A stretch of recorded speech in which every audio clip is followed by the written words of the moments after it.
আমরা কিন্তু একটা টাকাও স্যালারি পাই না। আইসিসি এটাকে স্বীকৃতি দেয়নি এখন পর্যন্ত। আমরা ক্রিকেট বোর্ডের কাছে কৃতজ্ঞ। এশিয়া কাপ খেলতে গেছি, তখনও বাংলাদেশ ক্রিকেট বোর্ড থেকে আমাদের ৳৪,০০,০০০ সহযোগিতা করা হয়েছে। এখন পর্যন্ত ৬ টা ইন্টারন্যাশনাল টুর্নামেন্ট খেলেছি। হুইলচেয়ার ক্রিকেটে ১ম ওয়ার্ল্ড কাপ অনুষ্ঠিত হবে পাকিস্তানে। সেখানে ৮ টা দেশ খেলবে।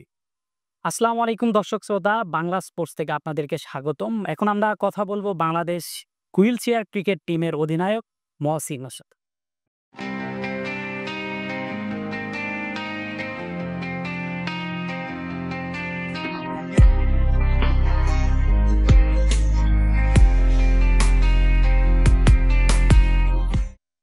মহসিন ভাই, কেমন আছেন? আলহামদুলিল্লাহ ভালো আছি। আপনি ভালো আছেন? ভালো আছি। আপনি বাংলাদেশের হুইল চেয়ার ক্রিকেটের একজন ক্যাপ্টেন। আপনি এই হুইল চেয়ার ক্রিকেট নিয়ে আপনি কাজ করছেন। সর্বোপরি এই ক্রিকেট নিয়ে আপনার চিন্তাভাবনা কি, আপনার পরিকল্পনা কি? সবকিছু নিয়ে আপনার থেকে জানতে চাই। ধন্যবাদ। আমি আসলেই ২০১০ সাল থেকে বাংলাদেশে যে শারীরিক প্রতিবন্ধী ব্যক্তিদের যে ক্রিকেটটা, সেটি আমি বাংলাদেশে ১ম আ কাজ করা শুরু করি। পরবর্তীতে হচ্ছে ২০১৫ সাল থেকে হচ্ছে হুইলচেয়ার ব্যবহারকারী যারা আছে তাদের ক্রিকেট টিম নিয়ে কাজ করি। আমি মাত্র ৩২ জন প্লেয়ার নিয়ে শুরু করেছিলাম বাংলাদেশে। ওই সময়টাতে আমার পাশে এসে দাঁড়িয়েছিল ইমাগো স্পোর্টস ইভেন্ট ম্যানেজমেন্ট। সো তাদের সহযোগিতায় আমরা বঙ্গবন্ধু স্টেডিয়ামের পাশে মোহাম্মদ আলী হ্যান্ডবল স্টেডিয়ামে ৪ টা ডিভিশনে আমরা ১ম ন্যাশনাল হুইলচেয়ার ক্রিকেট টুর্নামেন্ট আয়োজন করি। সেখান থেকে আমি মোটামুটি একটা টিম খেলার মতো একটা টিম তৈরি হয়ে যায়।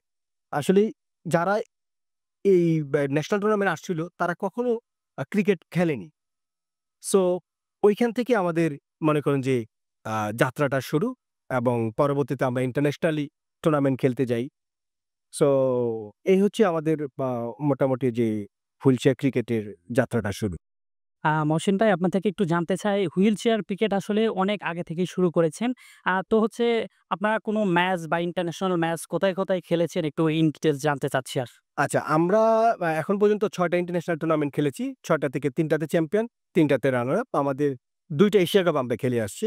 আ আমাদের খেলাগুলো হচ্ছে আপনার ইন্ডিয়াতে এবং নেপালে। এবং লাস্ট ২০২৩ এ আমরা 2nd এশিয়া কাপে খেলে আসি এই নেপাল থেকে।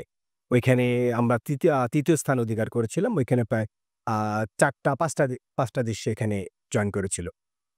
মহসিন ভাই, বাংলাদেশের হুইল চেয়ার যে ক্রিকেট টিম রয়েছে সেই টিমের আপনি ক্যাপ্টেন। তো ইন্টারন্যাশনালি হুইল চেয়ার ক্রিকেটের আসলে কতটুকু গ্রহণযোগ্যতা আছে? আর বাংলাদেশে যে বিসিবি আছে, সে বিসিবি আসলে হুইল চেয়ার ক্রিকেট নিয়ে কোনো পদক্ষেপ নিয়েছেন কি? আচ্ছা, ভালো একটা আ প কোয়েশ্চেন আপনি করেছেন। আমি যেটা বলতে চাই যেটা আসলে দেখেন, আমাদের বিক্ষিপ্তভাবে হচ্ছে বাংলাদেশে ফিজিক্যালি চ্যালেঞ্জ, ডেফ, তারপর হচ্ছে mental actual, blind, wheelchair cricket বাংলাদেশে কাজ করতেছে। সো আমাদের এই স্পেশাল ক্রিকেটটাতে আইসিসির কোনো ধরনের স্বীকৃতি নেই। আমরা প্রত্যেকটা কান্ট্রি হচ্ছে একেকটা বডি গঠন করছি। যেমন আমাদের হুইলচেয়ার ক্রিকেটে আইসিডব্লিউসি ইন্টারন্যাশনাল হুইলচেয়ার ক্রিকেট কাউন্সিল। এই কাউন্সিলের আন্ডারে আমরা এতদিন কিন্তু হুইলচেয়ার ক্রিকেটটা পরিচালিত করে আসছি। সো আমরা রিসেন্টলি একটা ইনভাইটেশন পেয়েছি আমাদের হুইলচেয়ার ক্রিকেটে ১ম ওয়ার্ল্ড কাপ অনুষ্ঠিত হবে পাকিস্তানে। সেখানে ৮ টা দেশ খেলবে। তো কতিপয় কিছু সংগঠন মিলে বাংলাদেশ ক্রিকেট বোর্ডকে তারা অ্যাপ্রোচ করেছে যে, আমার নেতৃত্বে যেই দলটা এখন পর্যন্ত খেলে আসছে বাংলাদেশে, শিরোপা নিয়ে আসছে বাংলাদেশের জন্যে, তো আমরা কেন হচ্ছে বাংলাদেশ লিখে মানে বাংলাদেশ লিখি। সো আমি বাংলাদেশ দেশের পতাকা উড়াচ্ছি, তাহলে বাংলাদেশ লিখবে না? সো ক্রিকেট বোর্ড থেকে বলা হইছে যে, এইভাবে বিক্ষিপ্তভাবে কোন দল বাংলাদেশ নামে যেতে পারবে না। আমার কথা হচ্ছে যে, এই খেলা তো আইসিসির কোন স্বীকৃতি নাই। আইসিসি এটাকে স্বীকৃতি দেয়নি এখন পর্যন্ত। তো সেই জায়গাতে বাংলাদেশ ক্রিকেট বোর্ড এটাকে ন্যাশনালি ভাবে আ তৈরি করবে, হ্যাঁ, ভালো কথা। আমি ভালো উদ্যোগ। আমি এটাকে সাধুবাদ জানাই। Cricket board a mother organization, আমরা ক্রিকেট বোর্ডের সহযোগিতা কামনা করি। আমরা ক্রিকেট বোর্ডের সহযোগিতা পেয়েছি। ২০১৯ সালে স্পোর্টস হুইলচেয়ার পেয়েছি এবং ২০২৩ সালে যে আমরা আ এশিয়া কাপ খেলতে গেছি, তখনও বাংলাদেশ ক্রিকেট বোর্ড থেকে আমাদের ৳৪,০০,০০০ সহযোগিতা করা হয়েছে। সো আমার কথা হচ্ছে যে, যারা ক্রিকেট খেলতেছে তাদেরকে সেই সুযোগটা করে দেয়া হোক এবং ক্রিকেট বোর্ডে যেই উইংসটা ওপেন করা হয়েছে, সেই উইংসের আমরা চাই যে একজন প্রতিবন্ধী ব্যক্তি এখানে যুক্ত থাকুক। আসলে আমি কেন এই কথাটা বলতেছি যে আসলে এই যে প্রতিবন্ধী ব্যক্তি কিন্তু জানে তার নিজটা কোথায়, তার আ বা বা চলাচলে অসুবিধাটা কোথায়। যে আমার সাথে না চলে সে কিন্তু বুঝতে পারবে না। তো সেই জায়গা থেকে যে আমাদের প্রতিবন্ধী ব্যক্তিদের যারা ক্রিকেট খেলতেছে তাদের কি প্রয়োজনগুলা, তারা কিভাবে খেলবে, তাদের মাঠের ফ্যাসিলিটিটা কি হবে, তাদের প্র্যাকটিস ফ্যাসিলিটিটা কি হবে, এই বিষয়গুলো তো তারা আমাদের সাথে না কাজ করে কিন্তু বুঝতে পারবে না।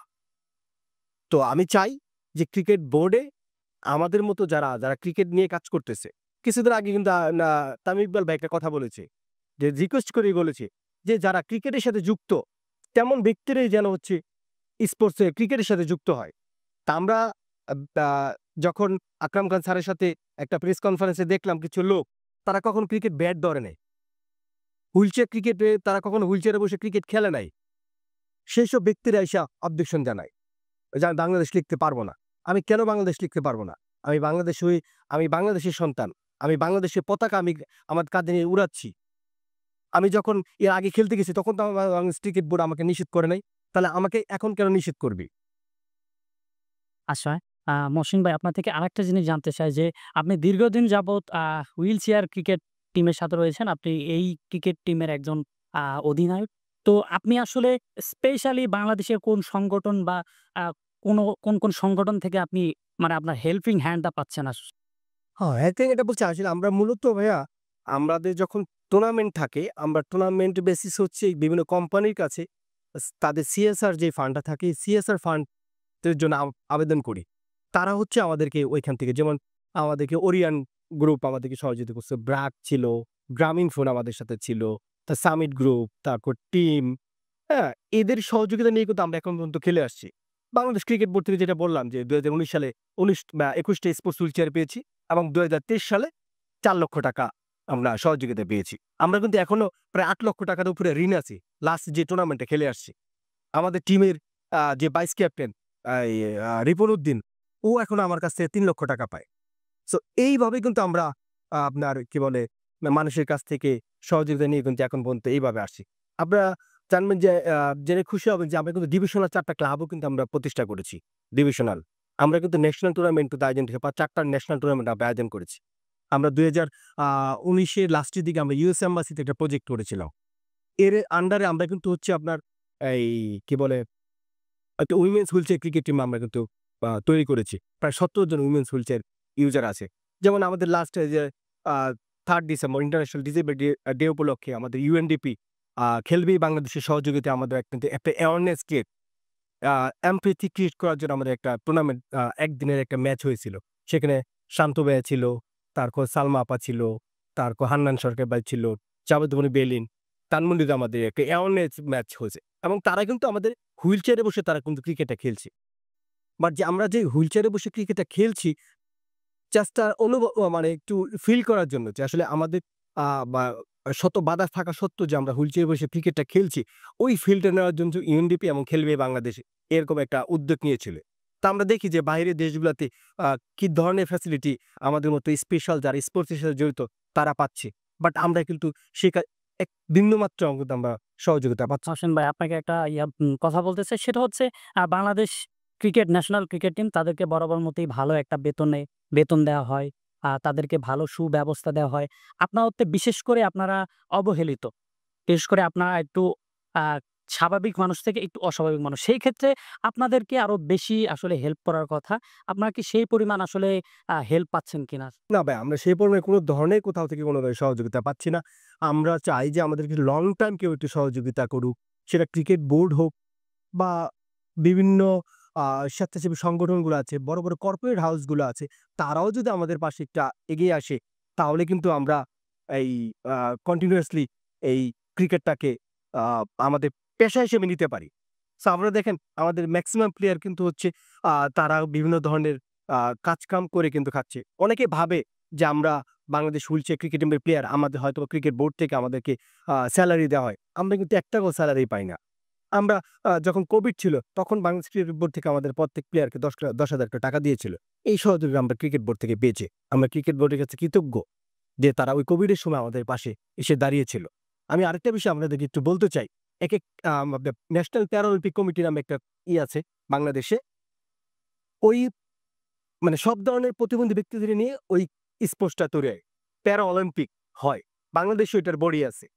তো তারা হচ্ছে ন্যাশনাল প্যারা অলিম্পিক কমিটি ক্রিকেট যুক্ত না। তারা ক্রিকেটকে যুক্ত করে আমি ২০১০ সাল থেকে যেই টিমটা নিয়ে কাজ করেছিলাম, ফিজিক্যালি চ্যালেঞ্জ ক্রিকেট টিম, যাদের একটা হাত নাই, কারো পা নাই, Bangladesh cricket association for the physically challenged, ওই টিমে, ওই প্রতিষ্ঠানে প্রায় ৩ কোটি টাকার একটা ফান্ড আছে।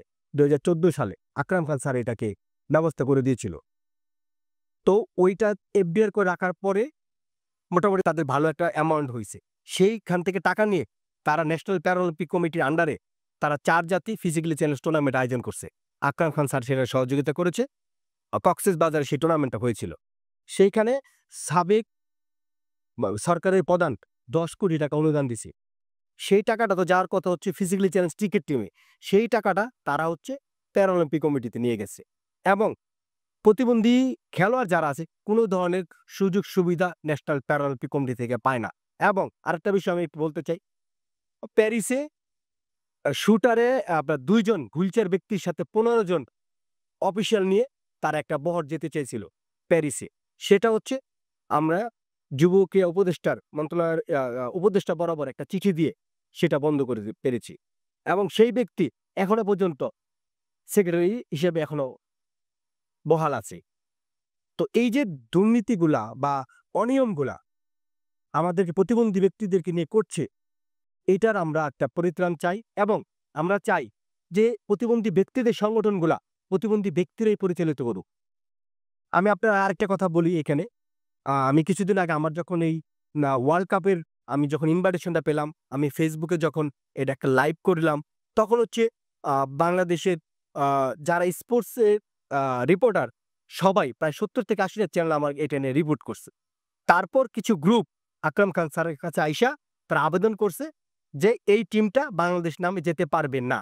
এবং তারা একটা এই ফিজিক্যালি চ্যালেঞ্জ ক্রিকেটার অ্যাসোসিয়েশন করেছে। সেইখানে আমার কোশ্চেন হচ্ছে সেইখানে আহ্বান দেয় একজন সুস্থ মানুষকে। ফিজিক্যালি চ্যালেঞ্জ ক্রিকেট অ্যাসোসিয়েশন যদি হয়, তাহলে সেখানে একজন ক্রিকেটার প্রতিবন্ধী ব্যক্তি হবে সেটার দায়িত্বে। সেখানে কেন হচ্ছে একজন অপ্রতিবন্ধী ব্যক্তি সেটা দায়িত্ব হবে? সেটা সেক্রেটারি করা হচ্ছে, সে একজন কোচ, তাকে সেক্রেটারি করা হচ্ছে। তারা কেন সেই দায়িত্বে থাকবে? আমরা দেখি কোয়াবের প্রেসিডেন্ট, সেক্রেটারি, তারা ক্রিকেটের লোক, তারা ক্রিকেট খেলেছে, তারা প্লেয়ার, তারা হচ্ছে সেই দায়িত্বে যাবে। তা আমার কথা হচ্ছে যে যারা ক্রিকেটের সাথে যুক্ত না, ক্রিকেট খেলে নাই, প্রতিবন্ধী ব্যক্তিদের আ আ প্রতিবন্ধী ব্যক্তিদের নিয়ে কাজ করে নাই, তারা কিন্তু সেই যে সেক্টরে আসবে। আমার কথা হচ্ছে যারা প্রতিবন্ধী ব্যক্তি তারা হচ্ছে সেখানে লিড দেবে। তো আমার কথা সেই জায়গাতে যারা আমাদেরকে নিয়ে পরিচালনা করছেন এবং ক্রিকেট সংশ্লিষ্ট যারা আছেন তাদের কাছে একটা হাত জোড় করে আমার আহ্বান, প্রতিবন্ধী ব্যক্তি যারা আছে তাদেরকে সুযোগ দেন। আমাদের সমস্যাগুলো আমরা বুঝি। আচ্ছা, মহসিন ভাই, আ এত অব্যবস্থাপনার মধ্যে আসলে আপনাকে এগোতে হচ্ছে। আসলে সামনে আপনার এই অব্যবস্থাপনার মধ্যেও আসলে আপনি কি পরিকল্পনা করছেন? সামনে আপনার কি চিন্তাভাবনা আছে বা সামনে কোনো টুর্নামেন্ট আছে কিনা? জি, আমাদের সামনে সেপ্টেম্বরে ১ম হুইলচেয়ার ক্রিকেট ওয়ার্ল্ড কাপ। সেটার জন্য প্রিপারেশন নিচ্ছি এবং হচ্ছে স্পন্সরের জন্য বিভিন্ন জায়গায় বিভিন্ন কোম্পানির কাছে অ্যাপ্লিকেশন করতেছি। আদৌ জানি না যেতে পারবো কিনা। ক্রিকেট বোর্ডের সাথে এখনো যোগাযোগ, মানে আমি হচ্ছে ফাহিম স্যারের সাথে কথা বলেছি। বাট ফাহিম স্যার বলছে যে, "একটু সময় দাও, দেখতেছি কি করা যায়।" আমি আকরাম খান স্যারকে কয়েকবার ফোন করেছি। আকরাম খান স্যারকে আমি পাইনি। বাট আকরাম খান স্যার সম্ভবত আমার উপরে কোনোভাবে উনি একটু রাগ করে আছে। আমি জানি না কি কারণে স্যার রাগ করছে। বাট আ আমি আপনার মাধ্যমেই বলি যে, আ আমি একটা বলেছিলাম যে, প্রতিবন্ধী বা যে উইংসটা করা হয়েছে ক্রিকেট বোর্ডে, সেই প্রতিবন্ধী ব্যক্তিদের উইংসের যদি কোনো অপশন থাকে, সেটার দায়িত্ব আমি নিতে চাই। যেমন সব ডিপার্টমেন্ট ওয়াইজ তো হচ্ছে ক্রিকেটটা পরিচালিত হচ্ছে। তাহলে আমি কি আশা করতে পারি না যে প্রতিবন্ধী ব্যক্তিদের একটা উইংস হয়েছে, সেখানে আমি ক্রিকেট খেলতেছি। আমি ১৪ বছর ধরে এই সেক্টরে কাজ করছি। আমার আগে কেউ কাজ করেনি। তো আমি আশা করতেই পারি। যেমন ইংল্যান্ড ক্রিকেট বোর্ডে ইয়ান মার্টিন ওর নাম। ও একজন হুইলচেয়ার ব্যবহারকারী। ও হচ্ছে ওর সম্পূর্ণ প্রতিবন্ধী ব্যক্তিদের ক্রিকেটটা ও হ্যান্ডেল করে। ক্রিকেট বোর্ড ওকে সহযোগিতা করে। আমি চাই যে আমাদের অল্টারনেটিভ আমাকে আপনার সহযোগী হিসেবে আমাকে রাখেন। আমি চাই না যে আপনি আমাকে ফুল দায়িত্বটা দিয়ে দেন। আমি আপনার সহযোগী হিসেবে থাকতে চাই। প্রতিবন্ধী মানুষের কি ধরনের সুযোগ সুবিধাগুলা আমি আপনাকে অ্যাসাইন করব, আপনি সেভাবে কাজ করবে। আমি এই মানে আহ্বানটা জানাতে চাই যে আমাদেরকে নিয়ে আমাদেরকে সুযোগ দেন কাজ করা। আমরা পারি। আমরা হুইল চেয়ারে যখন ক্রিকেট খেলতেছি, আমরা দেশের পতাকা উড়াচ্ছি, আমাদের হাজারো বাধা আসতেছে। সেই বাধা কিন্তু আমাদের থামাতে পারেনি। আমরা দুর্বার গতিতে এগিয়ে যাচ্ছি। আমাদের যখন হুইল চেয়ার ছিল না, আমরা তখনও কিন্তু খেলেছি। আমার যখন হুইল চেয়ার ছিল, আমি মাটিতে বসে ক্রিকেট খেলছি। আমার খেলা দেখার জন্য হাজার মানুষ পাশে দাঁড়ায় থাকতো। তো সেখান থেকে হুইল চেয়ার পাইছি, হুইল চেয়ারে বসে খেলতেছি। তখন স্বপ্ন ছিল যে দেশের বাইরে খেলতে যাব। সেটাও করতে পেরেছি। আমার এই জার্নিটা শুরু হয়েছে, আমি আমার এলাকায় যখন খেলতাম, তখন এলাকার মাঠে খেলতাম। যখন তারা এলাকার বাইরে খেলতে যেত, তখন কিন্তু তারা আমাকে নিত না। এই যে মনের ভিতরে আমার একটা কষ্ট ছিল যে আমি যদি আজকে ভালো থাকতাম, তাহলে আমি তাদের সাথে যেতে পারতাম। তো সেই চিন্তাভাবনা থেকে যে আমার মতো প্রতিবন্ধী ব্যক্তি যারা আছে, তাদের ক্রিকেট টিমে আছে কিনা? সেই প্রেরণা থেকে আমি বাংলাদেশে এই প্রতিবন্ধী ব্যক্তিদের ফিজিক্যালি চ্যালেঞ্জ ক্রিকেট এবং হুইলচেয়ার ক্রিকেট আমার হাত ধরে আমার আগে বাংলাদেশে কেউ কাজ করেনি। এখন অনেক লোক আছে, তারা বলতেছে যে কাজ করতেছে।